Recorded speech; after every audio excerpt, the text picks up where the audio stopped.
खूनी दुल्हन। आरती और विकास अपने माँ बाप के साथ दिल्ली में रहते हैं।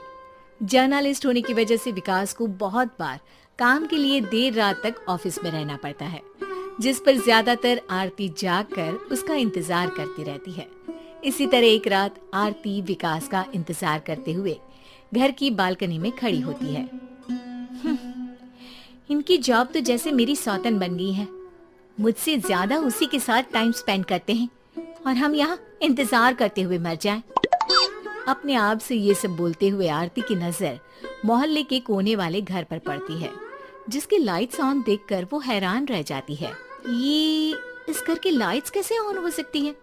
यहाँ तो सालों से कोई नहीं रहता। वो ये सोच ही रही होती है कि तभी उसे घर की खिड़की पर औरत की परछाई के साथ लाल चुन्नी दिखाई देती है, जिसे देख आरती डर से चिल्लाने लगती है। भूत! कोने वाले घर में भूत है। आरती की आवाज सुन उसके घर वालों के साथ मोहल्ले के लोग भी अपनी बालकनी में निकल आते हैं। अरे क्या हुआ? आधी रात में बावरों की तरह क्यों चिल्ला रही है? भूत! वहाँ भूत है। आरती की बात से सब उस घर की तरफ देखने लगते हैं, लेकिन वहाँ कुछ नहीं होता। भाभी जी, लगता है आपने सपना देखा होगा। मैं बालकनी में खड़ी होकर सोऊंगी क्या? बता रही हूँ, अपनी आंखों से देखा है। घर की लाइट्स ऑन थी और वहाँ किसी का साया भी था। अरे तुम अक्सर विकास भैया के इंतजार में देर रात तक जागती हो ना, क्या पता नींद पूरी नहीं होने की वजह से कोई भ्रम हुआ हो। मोहल्ले के सब लोग और आरती के सास ससुर उसे समझा ही रहे होते हैं कि अचानक उसी घर से किसी औरत के गाने की आवाज सुनाई देती है। आजा ओ मेरे प्रियतम, आजा। आवाज सुन सब हैरानी और कंफ्यूजन से उस घर की तरफ देखने लगते हैं कि तभी उन्हें लाल जोड़े में औरत का साया वहाँ दिखता है, जिसे देख पूरा मोहल्ला सकते में आ जाता है। अरे ये तो कोई दुल्हन है। अरे नहीं नहीं, भूत नहीं है। अरे फिर तो पक्का तेरी दुल्हन है। अरे नहीं नहीं, वो तो मायके गई है। हद है, पहले इससे निपट ले, बाद में इस पर डिस्कशन कर लेना। बड़ा भ्रम बोल रहे थे ना, अब फटी ना सबकी। और नहीं नहीं, मैं किसी से नहीं डरता भाभी जी। भूत जैसा कुछ नहीं होता।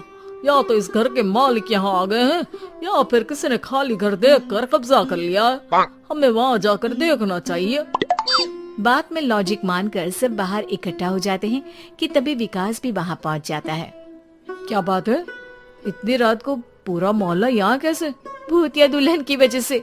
क्या तुम्हारे अलावा भी कोई दुल्हन भूतिया हो सकती है? इस भूतनी का किस्सा निपटने दो, फिर तुम्हें अपनी भूतनी दिखाती हूँ। अब सारे लोग मिलकर विकास को पूरी बात बताते हैं, जिसे सुन वो भी उनके साथ जाने के लिए तैयार हो जाता है। जिसके बाद वो सब डरते हुए उस घर के सामने जाकर खड़े हो जाते हैं। तुम सब यहीं रुको, मैं अंदर जाता हूँ। अकेले जाओगे? अरे नहीं नहीं, आप सबकी नकली भूतनी भी तो होगी ना मेरे साथ। कैसा मजाक कर रहा यार। रुक, मैं चलता हूँ साथ में। क्या मैं चलता हूँ? ये क्या गोवा घूमने जा रहे हैं जो मैं भी साथ चलता हूँ?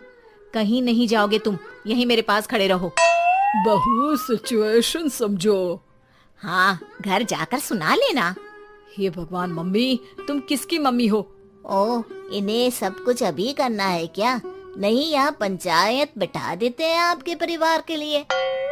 इस पर मामला शांत करके अब वो लोग इधर उधर से घर के अंदर झांकने की कोशिश करते हैं। उन्हें घर के अंदर लाल जोड़ा, सिंदूर और मंगलसूत्र के साथ चारों तरफ खून बिखरा हुआ दिखता है।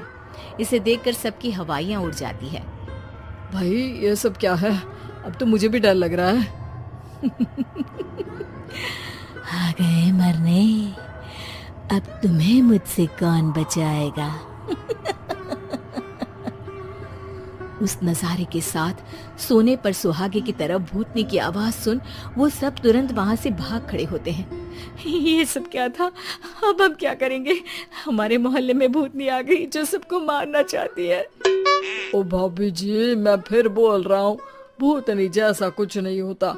मुझे तो पक्का यकीन है कि यहाँ किसी गलत इंसान ने गलत काम करने के लिए कब्जा कर लिया है और लोगों को घर से दूर रखने के लिए ये सब कर रहा है। तुम इतने यकीन के साथ कैसे बोल सकते हो? फिल्मों में ऐसे ही तो दिखाते हैं। हे भगवान, ये फिल्म नहीं, ये रियल लाइफ है। हमें शांति से कुछ सोचना चाहिए। सब हमारे घर चलो। सब आरती के घर में इकट्ठा हो जाते हैं। रात भर आधी नींद और बिल्कुल ना चल रहे दिमाग के साथ सब सॉल्यूशन सोचने की बहुत कोशिश करते हैं, लेकिन कुछ नहीं होता।